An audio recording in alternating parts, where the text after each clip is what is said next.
मैं पूछना चाहता हूं, जय संविधान से इतनी क्या किसी को तकलीफ हो सकती है? ये देश संविधान से चलता है, ये संसद भी संविधान से चल रही है। ये वो संविधान है जहां हर वर्ग के अधिकारों को सुरक्षित किया गया है। ये वो संविधान है जहां हर नागरिक के अधिकारों को प्रावधान दिया गया है। जय संविधान बोलने पे तो संसद के परिसर में खुशी होनी चाहिए। ये वही संसद का परिसर है जहां पे संविधान की रचना हुई, और मुझे गर्व है कि संविधान बाबा साहब के नेतृत्व में जो संविधान बना, उस संविधान सभा में और उस संविधान पे जब हस्ताक्षर करने की, ओरिजिनल कॉपी पे हस्ताक्षर करने की बारी आई, तो बाबा साहब के नेतृत्व में जब संविधान पे हस्ताक्षर किए गए, तो पंडित जवाहरलाल नेहरू, सरदार पटेल और मौलाना आजाद जी के साथ साथ चौधरी रणबीर सिंह हुड्डा जी के भी उसी संविधान पे दस्तखत अंकित थे।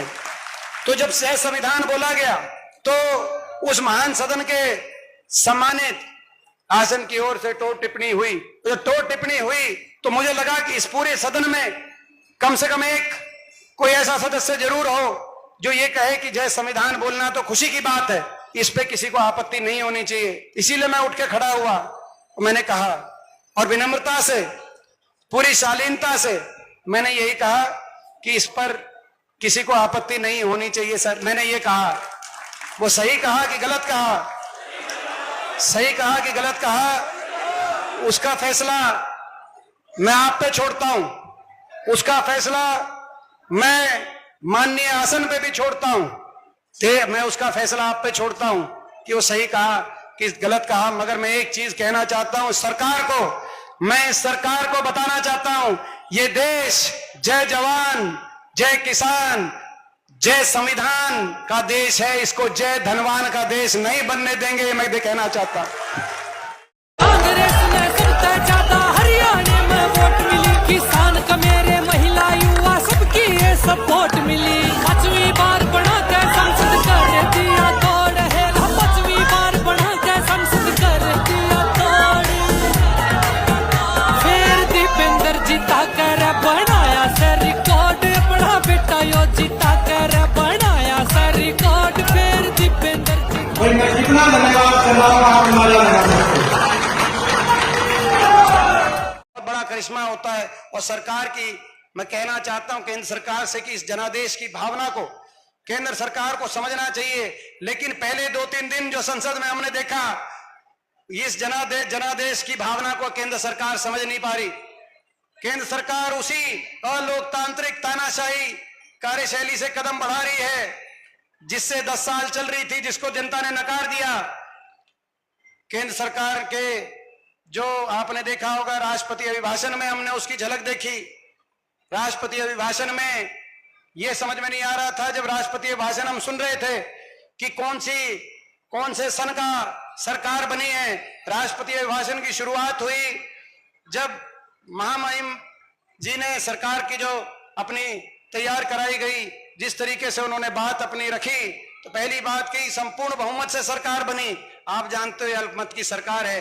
तब मुझे लगा कि शायद 2014 की जब मोदी सरकार बनी थी, उस राष्ट्रपति अभिभाषण से कुछ पंक्तियां ले ली गई हों। उसके आगे बोला इमरजेंसी, बहुत गलत लगी।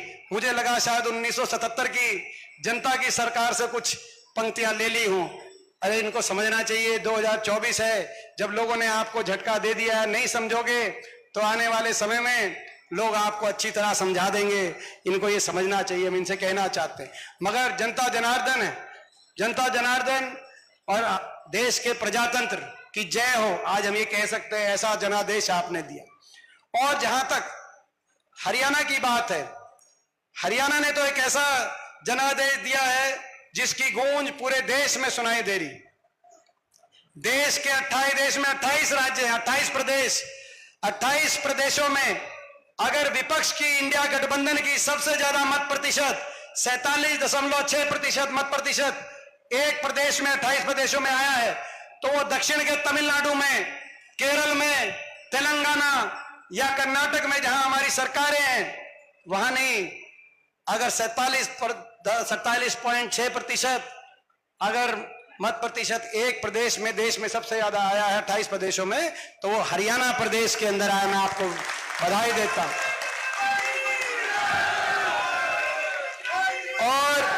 और ये छोटी बात नहीं। हम लोकसभा सीट जीते, लेकिन उसके साथ साथ भाजपा से 2% ज्यादा मत, हम 40 विधानसभा सीटों पर कांग्रेस को बढ़त मिली है जो भाजपा से ज्यादा है, और 10 की 10 लोकसभा सीट और 90 के 90 विधानसभा हलकों में, कोई विधानसभा हलका हरियाणा के अंदर हरियाणा के किसी भी भौगोलिक परिस्थिति में था, किसी भी जातीय समीकरण में था, हर विधानसभा हलके में कांग्रेस के मत प्रतिशत में जबरदस्त बढ़ोतरी हुई और भाजपा के मत प्रतिशत में जबरदस्त गिरावट आई। ये आपके जनादेश का भाव, हरियाणा के जनादेश का भाव, 90 के 90 में हर विधानसभा सीट में हमारी वोट बढ़ी है और भाजपा की वोट में 90 के 90 में गिरावट आई है। साफ संदेश है, पिछले लोकसभा चुनाव के मुकाबले हमारे मत प्रतिशत में 20% इजाफा हुआ। यह भी देश के अंदर रिकॉर्ड है।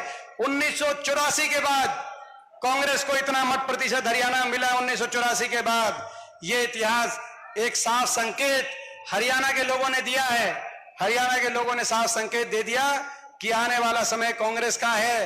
हरियाणा के कोने कोने से एक ही संदेश आया है कि बीजेपी की ये सरकार जा रही है और हुड्डा साहब के नेतृत्व में, उदय भानजी की अध्यक्षता में कांग्रेस की सरकार आ रही है। लोगों ने साफ संकेत दे दिया कि आपकी सरकार, आपकी तरफ, कांग्रेस पार्टी की तरफ लोग दुखी हैं इस सरकार से, और लोगों ने भाजपा के एजेंडा को नकारने का काम किया। अगर रोहतक लोकसभा सीट का नतीजा अगर प्रतीक है किसी बात का, मैं आपको बधाई देता हूं। छोटा सा प्रदेश हरियाणा प्रदेश, और दूसरी बार देश की बड़ी जीतों में आपने अपना नाम अंकित कराने का काम किया। आपको याद होगा 2009 में देश की में दूसरी बड़ी जीत, आप देश में सबसे बड़ी जीत आपकी हुई थी, और इस चुनाव में राहुल जी के बाद दूसरे नंबर की जीत आपकी जीत हुई, पूरे देश में जीत हुई। जब चुनाव शुरू हुआ था तो कई पत्रकार कहते थे कि ये रिपोर्ट ये आ रही है कि जी आप जीत रहे हो, लेकिन फिर भी आप इतनी मेहनत कर रहे हो। मैंने कहा जीतना केवल हम चुनाव जीतने के लिए नहीं निकले, हम दिल दी जीतने के लिए निकले हैं। 9 के 9 हलकों में जीत हो, हर गांव, हर शहर, हर कस्बे में और 36 बिरादरी में हमें बढ़त मिले, तो हमारी असली जीत होगी। और रोहतक लोकसभा सीट का जो नतीजा है